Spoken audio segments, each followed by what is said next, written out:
tentang refleksi gelombang.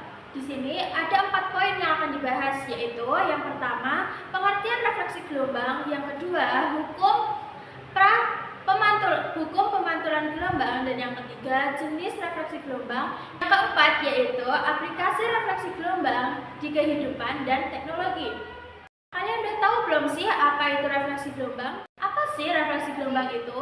Refleksi atau pemantulan gelombang adalah perubahan arah lambat gelombang yang kembali ke medium asal saat mengenai penghalang atau batas antara dua medium yang berbeda. Nah, kita masuk pada topik hukum pemantulan gelombang. Di sini, hukum pemantulan gelombang ada dua. Yang pertama yaitu hukum sinar datang sama dengan sinar pantul. Yang kedua yaitu komplementaritas. Nah, pada hukum sinar datang sama dengan sinar pantul, besar sudut datang gelombang, yaitu sudut antara gelombang datang dan garis normal, itu selalu sama dengan besar sudut pantul gelombang, yaitu sudut antara gelombang pantul dan garis normal. Oke, hukum yang kedua adalah hukum komplementaritas, di mana gelombang datang, gelombang pantul, dan garis normal, garis hayal yang tegak lurus terhadap permukaan pantul selalu terletak pada satu bidang datar.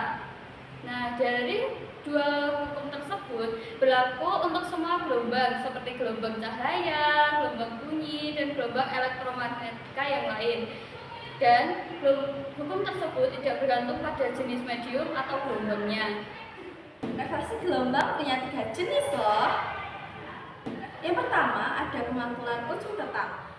Pemantulan ujung tetap terjadi ketika gelombang merambat dan dipantulkan saat mencapai ujung medium yang terkait dan dijepit, sehingga tidak dapat bergerak bebas.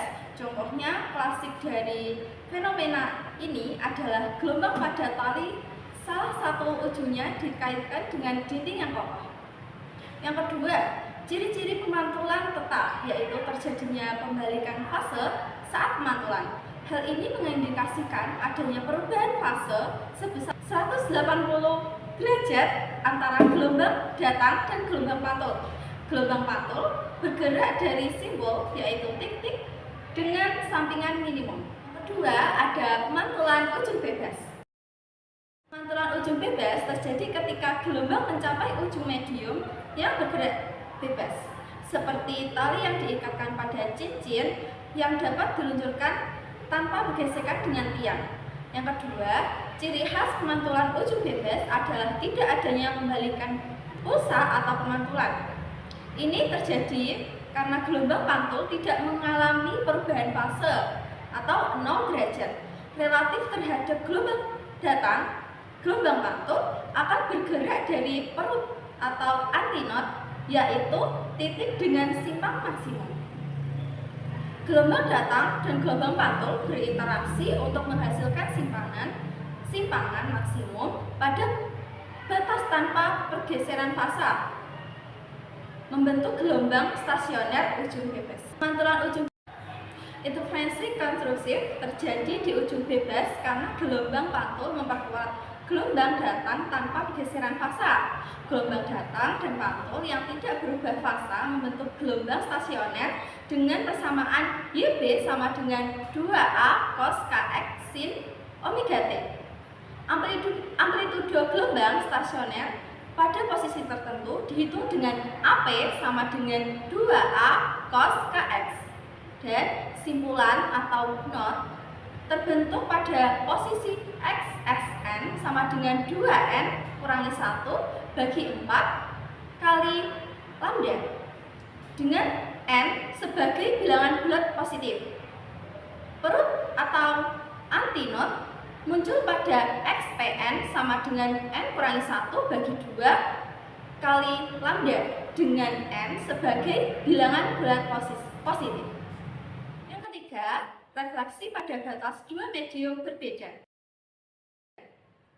Refleksi dan transmisi gelombang terjadi karena perbedaan laju gelombang atau impedansi antara dua medium.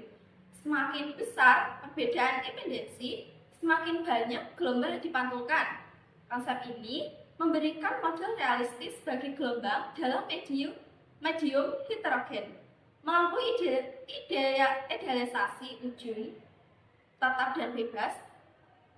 Proporsi refleksi dan transmisi bergantung pada konstan impedansi kedua medium. Gelombang yang berpindah dari medium kurang rapat ke lebih rapat mengalami perubahan fase 180 derajat seperti pemantulan ujung tetap. Sebaliknya, gelombang dari medium lebih rapat ke ujung rapat tidak mengalami perubahan fase, mirip dengan pantulan ujung bebas. Selanjutnya ada aplikasi refleksi gelombang. Dalam aplikasi refleksi gelombang ada 3 macam, yaitu gelombang bumi, gelombang cahaya, dan gelombang elektromagnetik lainnya. Dalam gelombang bumi ada gaung dan gema.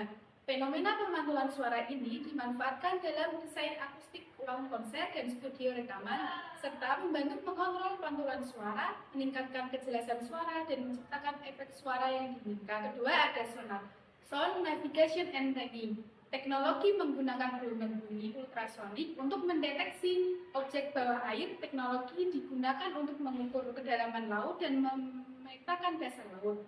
Teknologi ini bekerja dengan mengukur waktu tempuh gelombang dipancarkan hingga diterima kembali.